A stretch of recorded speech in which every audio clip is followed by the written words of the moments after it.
All right, our resident fitness expert, Leanne Ellington from Not Your Average Boot Camp is here, and I love the topic today. Right? Although I don't have kids, I have so many friends who do, right? Just wait. I know enough, and you know, so many women who do, and the C-section is a huge problem. Absolutely. So, and we were just talking about, even if you don't have a C-section, well, first of all, if you have a C-section, a lot of times, it's not always, but most of the time, they cut through your abdominal, the actual muscle. So rebuilding it, that process is basically like learning to walk again. And even if you don't, it completely stretches everything, and it's pretty much never the same, as I've been told. I was just shocked at the changes in your body, that even, you know, you just get consumed with, okay, I gained this much weight, I'm going to lose that much weight, but it's a whole different situation. It's a different ballgame. It's harder. So, so today I was going to teach some exercises that you can actually do to rebuild from the inside out. We've talked about stabilization muscles, and I'm giving a couple twists on those. Okay, all right. I would love to see you, because there you go. Your friends and family are watching at the edge of their seat right now. They complain so much about that. So show us some of the things you can do. And it's funny because they also double. If you ever go deep sea fishing, it's really good for the core to be prepared with these exercises. So double whammy right there. Show us the exercises, all right? Well, we've talked before. We've showed the plank, or what's also called a four-way bridge, which is an isometric exercise, meaning you're not moving, it's not contracting.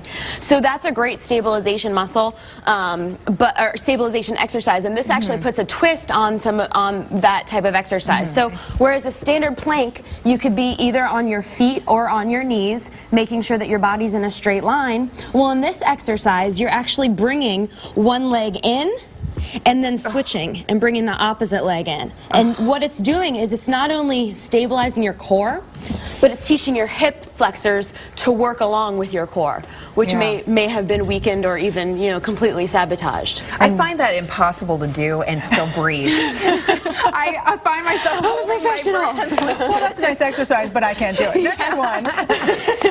And which leads us to our next one, which makes it even harder to breathe. Great. Where it teaches your core muscles to also work with your upper body, which, especially for people who just had a C-section, meaning they're going to be carrying around a child.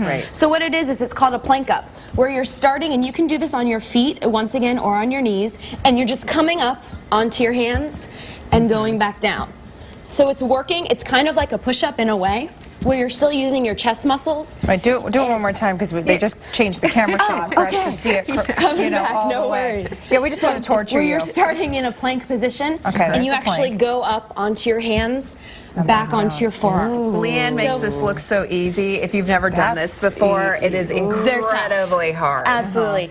And then anyone who's just had a baby, a lot of exercises are tough in general. Right. So, but it does really help build up those muscles and get you able to do the squats and the presses and everything that we've shown before, while building up your core. And so you have this tiny baby now that's technically ruined your body, but it's a tiny little thing. It's 7-8 pounds, you know, whatever. Well, wait until they get about, you know, 6 months, especially up towards a year, and they weigh 25-30 pounds. You get a nice little muscle you get a nice workout just from lifting them on their own. So. And that's another reason to prepare and be strong when you get to that point, because you easily fatigue. Yeah, and it all just comes back to staying functional. You know, we want to move until we're 95 years old and be able to stay functional and lift our children and go deep sea fishing with our children. And we want to make sure, but it's especially important right after you have that baby to start with the core, and everything else follows, basically. Is there any particular diet advice that you give? I mean, it's just a process, trying to get back in shape after a baby. And yeah, well, especially if you're breastfeeding, you actually need to keep your caloric intake a bit higher, and your doctor can give you more specifics on that. But basically, you know, the sugary, starchy carbs that we talk about are the ones that, you know, raise that insulin response, cause you to increase your levels of cortisol, which actually store fat. So I would say decreasing your starchy carbs, but keeping them in moderation. You know, I'm a big believer of keeping everything in moderation. But just keeping your caloric intake a little bit less than you would, because you no longer are eating for two, but if you are breastfeeding, you have to keep that in mind too. All right. So thanks so much, Leanne, from Not Your Average Boot Camp. We always appreciate you coming. Coming up next here on the Morning News, we're going to show you how you can get your hands on some free food, speaking of food. But get this, it's free food and you can help the less fortunate at the same time. It doesn't get any better than that. Plus, we're going to show you how one local market is celebrating their 75th anniversary and how they're giving back to the community. And it's a healthy market. We'll talk about it coming up.